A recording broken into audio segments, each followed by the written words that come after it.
to Mr. Chigundu.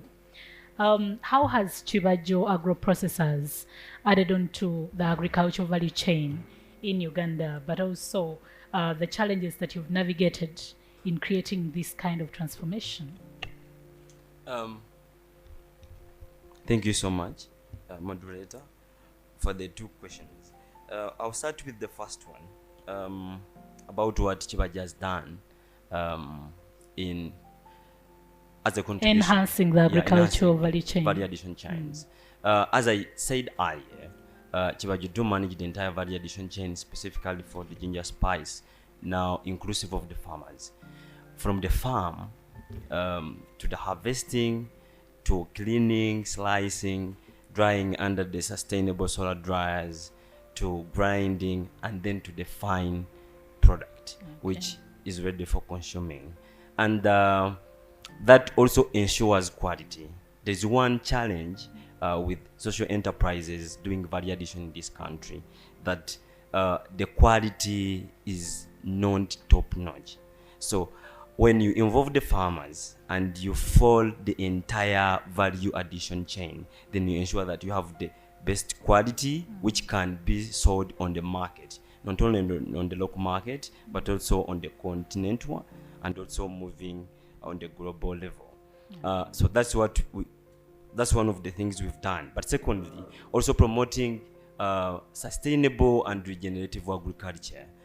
We have an incoming project which is including farmers in not planting but growing indigenous and fruit trees. For example, you have your 2-acre plot where you're growing your ginger, where you're growing your maize, your food for subsistence. So ensure that at least you plant 20 to 50 trees on your piece of land, so that as well as we are doing farming, we are also taking care of the environment. We are all experiencing, for example, climate change effects. The previous heat waves, where people couldn't sleep, almost they were leaving their beds to sleep on the floor. So it's part of that. So regenerative agriculture goes beyond the food, and it also includes the entire agricultural ecosystem. On the effects or challenges we've encountered while implementing the Chibajo agro-processors solution. By the way, on that point, I would love to tell you this statement, that if there is a successful entrepreneur here who has been able to run 5 years to 10 years for their enterprises, they deserve a doctorate. A hand clap at least, because that's all we can offer now. Ugandans are the most entrepreneurial minds globally, but this is one of the most harsh environments to run an enterprise. I would love to tell you that from the level of prototyping, before even having an MVP, you start paying taxes in this country. So the biggest challenge is taxes. Not only that, but also the entire kind of regulation system. Let me give you an example. A woman in Butambala, a woman in Chiriandongo, a woman in Gulu who wants to start an enterprise today can't sell their value-added product on the shelf in the supermarket. Do you know why? Because UNBS and URA are working together to ensure that you are not there without certification. But do you know that an investor in this country with $5 pays the same amount of money like that woman in Chiriandongo to do certification at UNBS? Over 1.5 M. And how much capital is this woman having in Chiriandongo? 5 million, 10 million, 2 million.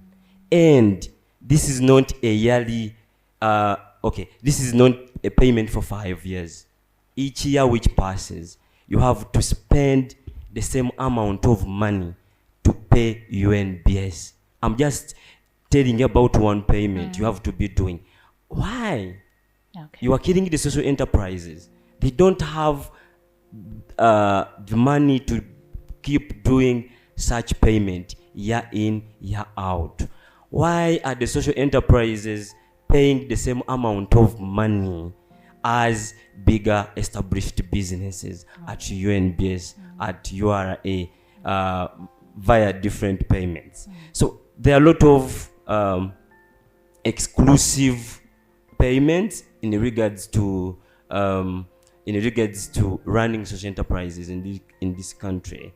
And I think Fuse, that's one thing they have to do. What is the voice? Who is the voice for a social entrepreneur in this country? None. We literally. have Fuse. Now Fuse is coming in, and we need that voice which is going to influence these policies, which is the policies which are not chasing away social entrepreneurs from the business, to look for visas, and also to join the corporate world. Thank you so much. Can I also add something? Yes. I also feel that when it comes to social enterprises or social entrepreneurship, the focus is actually put on urban social entrepreneurs. And yet, for example, agriculture, the expertise and the most qualified people are in rural areas, right? So I also feel that maybe for us as Ugandans, we also have to diversify, take whatever tools, whatever hubs, whatever knowledge we know, and we also take it to the rural areas, because there are also great minds who need our support. I'm not saying that when you go to rural areas, everything will be clear. Like Sarah said, already social entrepreneurs in Uganda are suffering. You know, their necks are being stepped on.